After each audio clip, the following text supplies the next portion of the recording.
Hey guys, how you doing? This is Mack Major coming to you. I'm here with my partner Christian Marin. Today we're basically kind of recapping how we started, where we came from, and how our relationship really formed. I'll actually refer over to Christian because before I actually started, if you guys remember, I told you back in the day that when I moved to Orlando, I was just giving up on real estate. I had worked real estate for about 15 years at that point in time, and I had enough of it. I mean, when I say I had enough of it, I'd made a good nest egg, and it was time, I thought, for me to retire from real estate. And so when I got to Orlando and I found out that the market had collapsed in Orlando just like it had everywhere else, but I had a newfound energy for real estate at that point in time because I was really in a sunshine state at that point in time. And I got reinvigorated because it actually, the market kind of sucked me in where I saw deals that were out here that I couldn't find anywhere else that I hadn't even experienced in Michigan. And so it gave me a newfound energy. So I started, I got here and I started flipping properties again. I started buying cheap properties. And so I'm going to turn it over to Christian and let him kind of explain how we met each other before I even really knew who he was and what he did. So I was actually wholesaling, and Mack actually ended up being one of the buyers that came through one of my properties. And I remember when he pulled up, he came out of his truck, he had his little company uniform, but the funniest thing was he was wearing flip-flops. And I'm like, who is this guy walking out here with flip-flops? He thinks he's a flipper? I'm like, all right, so come on in. I bring him to the house, and I'm walking around the house, and he's so humble that I'm telling him what to do on the flip. And I'm like, look, you can knock this wall down, you can do that. He's like, no, you can't knock that wall. I'm like, yeah, you can. He's like, no, you can't.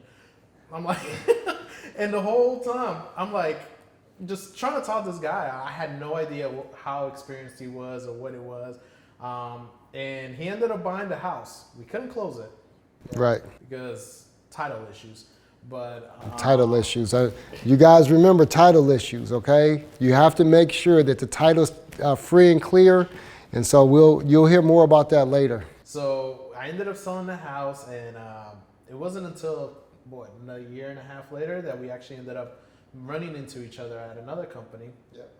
And we sat next to each other's, and that's essentially how we just started bonding and talking, and just realized that a lot of our ideas meshed, and we had the same vision, same type, and we have different skills that we're the best in. So that's why we decided to just become partners, because it was just an easy transition. We were both leaving the company. We were both going to do our own thing, and it just felt better to collaborate and be partners. And his specialty is completely different than my specialty, and I think that's something that people really need to pay attention to when you're finding partners.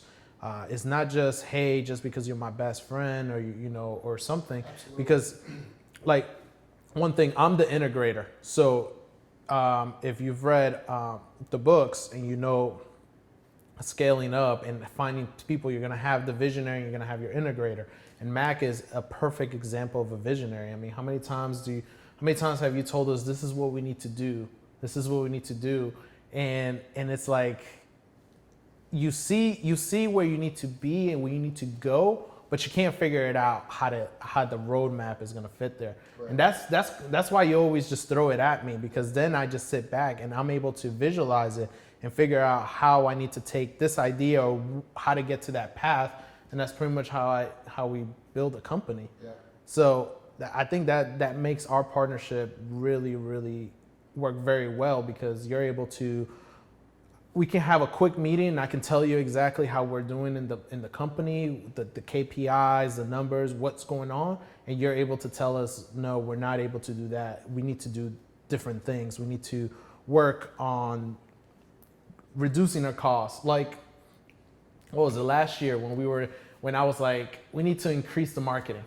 And you're like, no, we're not increasing the marketing. I'm like, but Mack, look at the numbers. The numbers are telling us that this is our best channel, and we need to just increase this channel and just dump more money into it.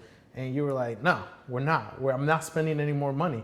And from that forced me to then, what was the saying you were always telling us about the cow?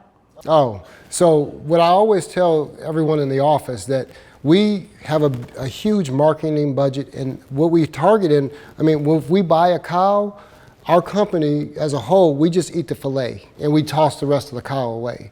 And so what I had them do is really focus on how to actually leverage that whole cow. So we actually can actually, when we buy a cow, we use a cow instead of just eating the fillet and throwing the rest away. And so I got him to really, really think about how can you chop this cow up and how can we make money on this whole cow versus just a fillet. And he did an excellent job of being able to, to actually chop it up. I mean, from that, I went looking out for other things, and next thing you know, we added cold calling to our marketing channel. We added ringless voicemail. We added text blast. We added PPC, and now. And then at the same time too, we actually stopped marketing for a month. We stopped marketing. Completely shut off all our marketing, and the next month became our biggest month because we realized it wasn't really just about funneling leads in. It was about converting, and that's one of the things that when you're sitting there analyzing it, and me and him go back and forth, and he tells me that, look, we're wasting money. We need to be more efficient at it. Then is where you're able to sit back and kind of look at what's wrong with the company.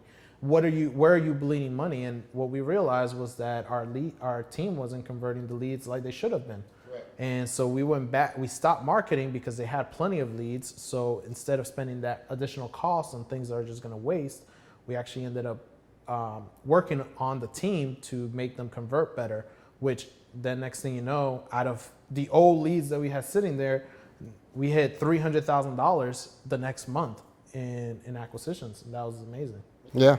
And so it's just about, really understanding. So, we always talk about profits. Everybody wants to make a lot of money, but you have to realize saving money is actually making money as well. It's just about how you look at it. We saved that marketing expense and we made more money. So we saved and we made. So we actually grew much further than we thought we would by just taking a different approach. And remember, your people, you have to invest in your people and you have to collaborate. And so we collaborate on a daily basis to actually grow our business. And that's what's important. Is that we collaborate with people.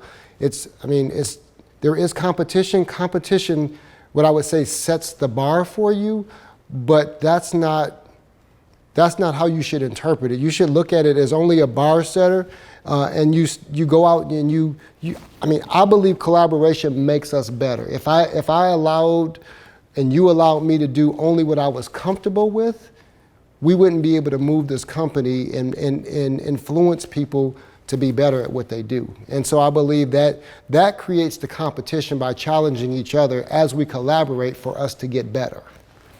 Yeah, I definitely agree. A lot of times how many times I go and I tell you, no, actually it's more like he tells me, no, we're not gonna do this. No, we're not gonna do this. And sometimes, I don't sell to the buyers, but I have to sell him.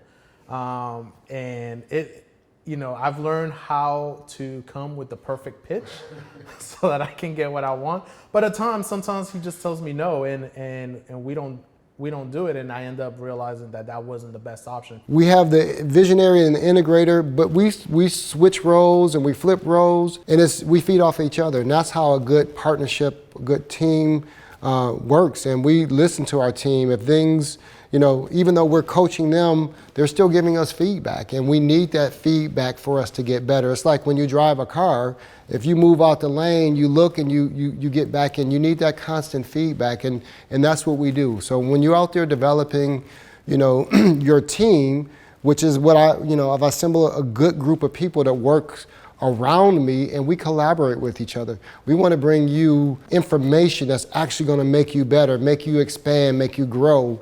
And we grow and expand every day. And even though we think that we're knowledgeable, there's things that we collaborate with that actually brings us to a different level. That teamwork actually helps push us further than we would go individually. Build your team wide, build it strong, believe and trust in one another, and make that money.